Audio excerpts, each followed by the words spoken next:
We start with some sad news because legendary Canadian actor Donald Sutherland has died after a long illness. He will be remembered for his incredible range and unique style over a decades-long career. I guess the whole of life's nothing but an accident, is it? What happens to you? Donald Sutherland got his big break in 1967's The Dirty Dozen. They're very pretty, Colonel. Very pretty. But can they fight? The film's director made him perform this iconic scene after the lead actor refused. He went, "You with the big ears, you do it."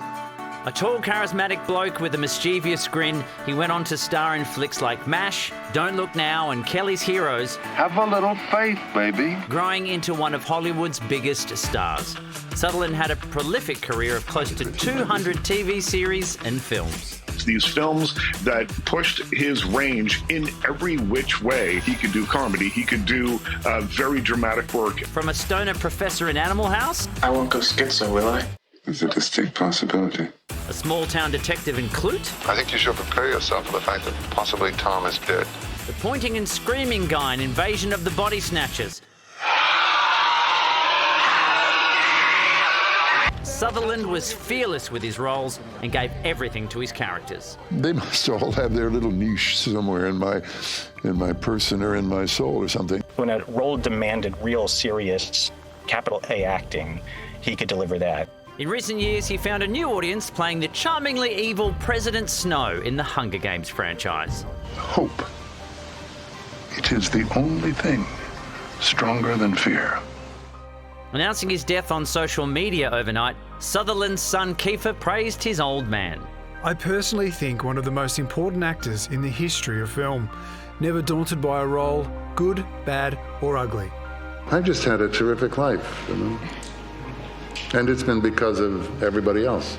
For his exceptional career, Sutherland was given a Lifetime Achievement Academy Award in 2017. I don't deserve this.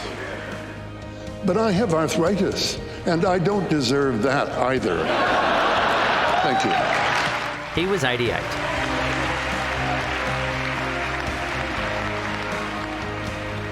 What a beautiful story. I know that this news really hit you hard. Oh my gosh, I was so destroyed by it. I absolutely love Donald Sutherland. I think he has one of those beautiful old school Hollywood voices. Oh. It's so distinctive. And we saw so many of his films there, but I always think of his roles in movies like A Time to Kill and The Dad in Pride and Prejudice, where he's just that beautiful dad. I love him so much. And I love Kiefer Sutherland. So yeah, I was really saddened by this. But we've had a lot of chats today about the things that he's done, and I think it was you, Rove, who brought up possibly the greatest It was one of those things that I always think of his voice. He's got a very iconic sounding voice, and I was trying to think of what is it? There's a something that when I think of his voice, I'm taken straight to this scene. Memories. And it came to me earlier today, and it's this scene from The Simpsons. Get out. You're banned from this historical society. You and your children and your children's children. For 3 months.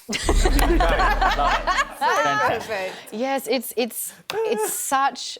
I feel like whenever this happens, when you grow up watching someone, and of course he's lived such a remarkable life, he's lightened ours in a lot of ways. I think it does hit home as though someone that you personally know has died, and so there is like this sense of grief because which is crazy. We do not know this man, but as with anyone in this field, we're very fortunate that they've left such a legacy behind for us, and especially Susie to enjoy. yeah. And I will be enjoying it.